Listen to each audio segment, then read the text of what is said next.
Welcome, I'm Jennifer Raye, and in this video I thought I would go over a few movements that are focused a little bit more on strength building that you can use if you have a yin yoga practice. Now, of course, yin yoga is so amazing for so many reasons. Yin yoga really focuses a lot on circulation and creating more mobility and flexibility.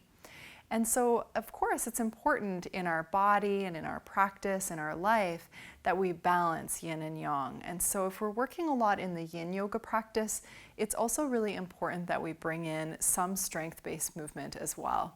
And so these couple exercises are a way to do that. Now, of course, there are so many different movements that I could have put in this video, and I'll definitely continue to release more videos of this type. But today we're just going to focus on 4 main movements that I thought would be interesting for you to bring into your yin yoga practice. Our first movement today is a movement that's sometimes called the clam shell. This movement helps to strengthen the compartment of the outer hip. Now, in the yin yoga practice, we oftentimes focus on poses that we could call hip openers, poses that are really lengthening and stretching out the hip and all of the structures in and around the hip joint. And so a movement like this really helps to create, once again, some stability in and around the hip, the pelvis, and the legs. So begin here by laying on the side of your body. You can choose either side. And come to lay on your side, and you can rest your head however feels comfortable. You could do something like this or just down on your head, whatever is most comfortable for you. And then you're going to stack your feet and your knees, and you hug your knees up towards your body a little bit like so. And then from here, the movement is quite simple. You just lift the top knee up off the bottom knee while keeping the inner edges of the feet together. And it's simply just repetitions like so, lifting the knee and then lowering the knee back down. Now you can also do this movement with a resistance band. So if you're finding this is fairly easy and achievable, you could place a resistance band around the legs, and then that gives you a little bit more to work with. So play around with the placement of your knees and your legs until you really feel it here in the outer hip compartment. You'll definitely feel it. And then you can do, 10 to 15 reps and pause and then go again. And of course, you would do that movement on both sides of the body. The next movement that we'll be looking at will help to strengthen what we could call the back chain of the body. So oftentimes in the yin yoga practice, we focus on really stretching or lengthening the back line of the body, which definitely has its benefits. So things like stretching out the hamstrings or the lower back or the erector spinae muscles that run up along either side of the spine. Now, in order to balance all of this stretching, we also want to think of really strengthening the back line of the body. This also helps to create more stability in the body overall. And so the way that we'll do that today is just to come down onto our backs and take a position of bending your legs and planting your feet to the floor. You can bring the feet about hip distance apart.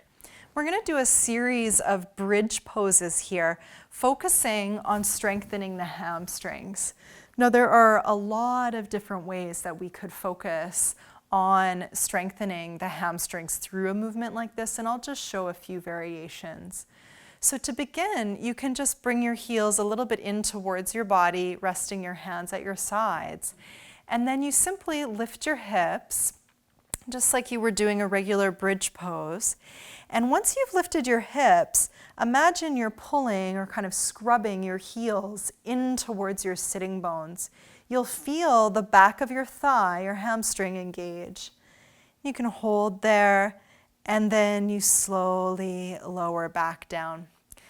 Okay, and then from here you walk your feet a little bit further away from you, and you do the same movement again. So you press into the feet, you lift your hips, and then you scrub your heels in towards your body.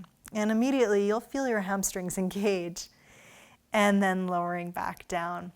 Okay, and then you continue like that. You bring your feet even further out, eventually coming out so that, see now my heels are on the floor, my toes are lifted. Same movement, I press into my heels and I lift my hips. And from here, again, you can imagine you're scrubbing your heels in towards your body and then slowly lowering back down. Okay, you can do a number of repetitions like that. Sometimes I enjoy placing my feet up on blocks or on a piece of furniture and doing the bridge movement that way, coming up and then rolling down. And just think of the engagement right at the back line of the thigh, really helpful to strengthen the hamstrings. The next movement is a movement that we do on all fours, and it really helps to strengthen what is called the multifidus muscles, which are tiny little stabilizer muscles. And in particular, this movement is helpful to stabilize the lower back. So we do focus a lot on pressurizing the lower back through the passive back bends, for example, in the yin yoga practice. And so strengthening that area can be very supportive, especially if you or your students are experiencing any kind of back pain, tenderness, sensitivity in the lower back. This is a great movement to just create a little bit more communication in the back muscles and stability, like I mentioned. So very simple. You come onto all fours here, placing the palms of the hands to the floor, knees underneath the hips. And then from here, you simply press out of the earth a little bit so you're not collapsing. You don't want to kind of collapse like so. So you keep it active by pressing into the hands and pressing down into the knees gently. And then from here, you just do opposite arm, opposite leg, like so, and then lowering back down. And we would do that continuously on both sides and lowering back down. Now, as with all of these movements, you can do these movements during a practice, during a yin yoga practice, during an active practice, or you could do them at the end or the beginning of the practice. You can also do them just singly on their own in the middle of your day. This is a great one to do every day, especially if you're working with any kind of lower back sensitivity. So you would continue like that and do a number of repetitions. For our final movement today, I chose this last movement that will be done on the floor as a way to really open the diaphragm, increase the capacity for breathing, and access the core musculature. So because we hold poses for longer periods of time in the yin practice, at times things can be a little bit more kind of static. And so it's important that we really free up the breathing. And additionally, it's important that we also access the core through our movement to create more balance overall in the body. Really working with the core musculature is so important as we develop our movement intelligence. And so, look out for other videos where I really do explore more of the core movements as they are so important. But for today, we're just going to focus on this one movement here that really truly has so many benefits. This is a part of a much larger body of work created by T.S. Little. And so we're going to begin here coming down onto our back, and you bend your legs and you place your feet to the floor, bringing your feet about hip distance or a little bit wider. And then from here, you bring your hands behind your head, interlacing the fingers, elbows to the floor. Now press your elbows to the floor and arch your lower back by tipping your hips forward. You can bring your chin up to the ceiling as well, creating an arch in your neck spine. Take a deep inhale. And then exhale, round the spine, lift the head up off the floor, draw the elbows together. Good, just like that. And then as you lower down, you arch the spine, you pin the elbows, tip the hips forward. Really let the inhale come down into the belly. And then exhale, you round the spine, lift the head. I'm going to scoop the tailbone under. And you just continue like that. Let the movement be all about the breath here. So it's kind of like a sit-up, but it's really focused on the breathing and the release of the diaphragm. And of course, we're also really inviting a kind of wave-like movement through the spine. It's very, very helpful to hook up the spine in this way through the movement of the cranium and the sacrum. Okay, so you just keep going like that. Move with your own breath. And then as you move with the breath, there are variations you could take here. On the next exhale, you could come up on a little bit of a twist, really squeezing some of the tissues that way.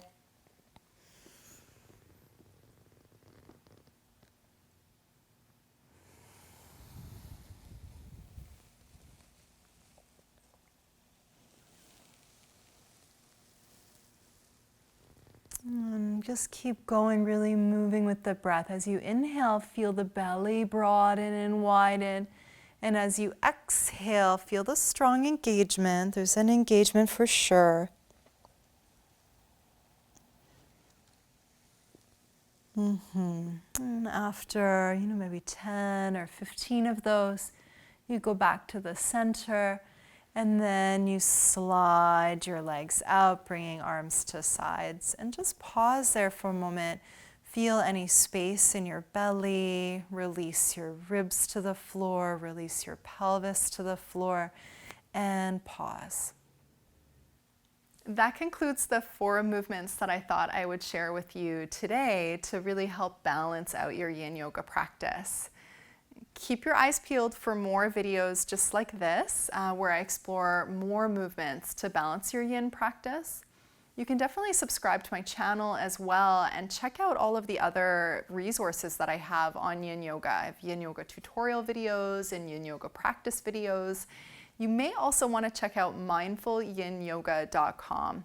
This is where I offer an online course all about mindful yin yoga and how to teach it and how to practice it really safely and effectively. Thank you so much for watching, and I will see you in the next video.